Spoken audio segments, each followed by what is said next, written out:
Hi, my name is John, aka the Palsy Philosopher.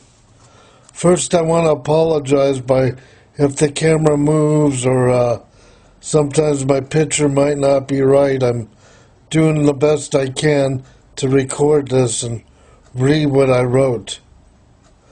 I was born with cerebral palsy. Cerebral palsy is brain damage to the cerebellum.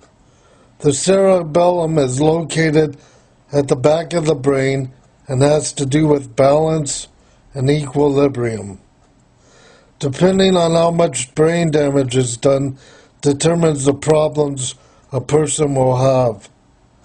I am so thankful that my speech is not as bad as a lot of other people with cerebral palsy. I was fortunate to walk for 14 years. I then fractured my right femur. I ended up in a wheelchair, but I can't complain though. Labels.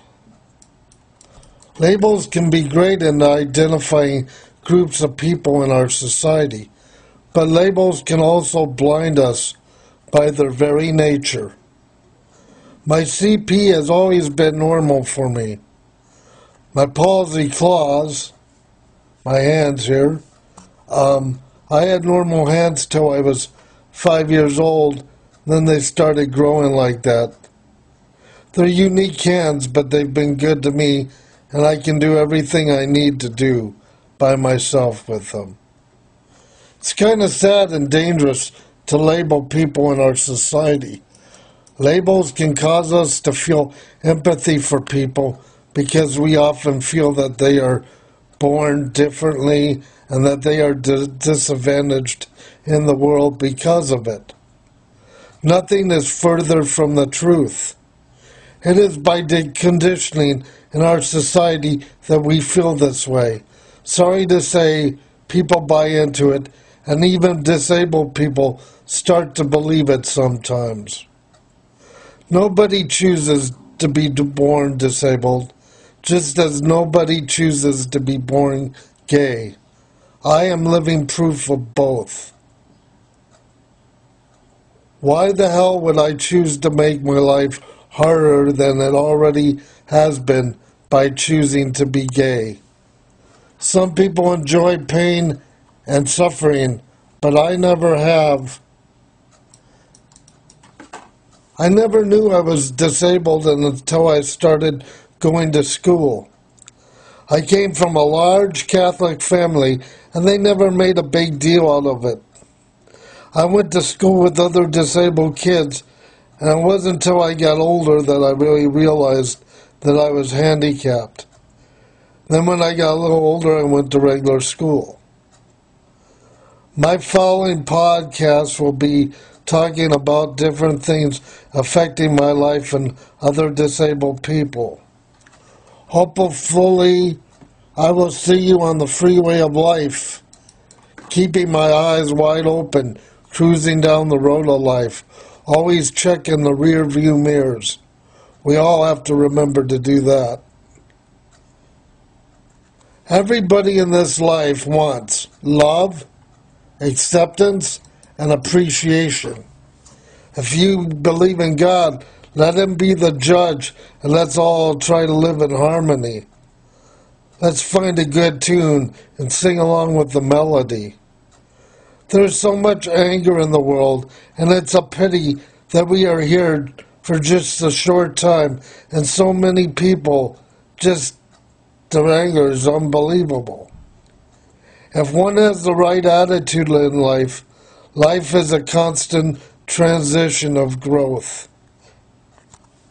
I'm a big music lover.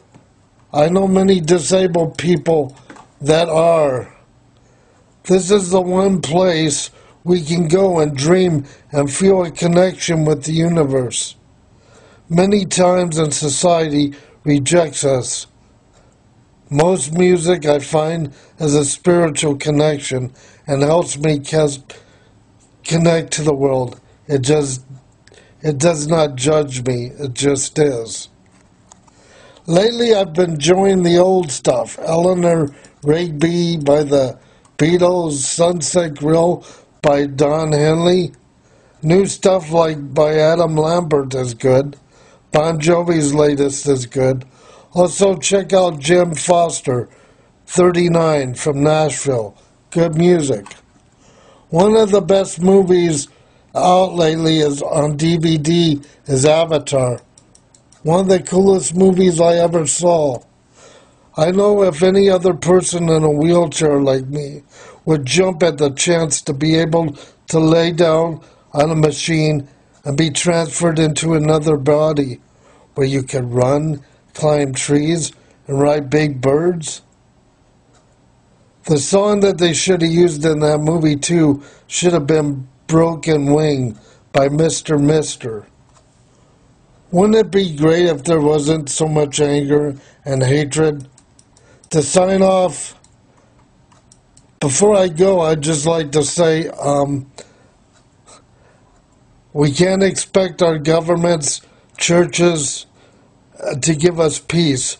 We have to work on that by ourselves before we can try to give it to others.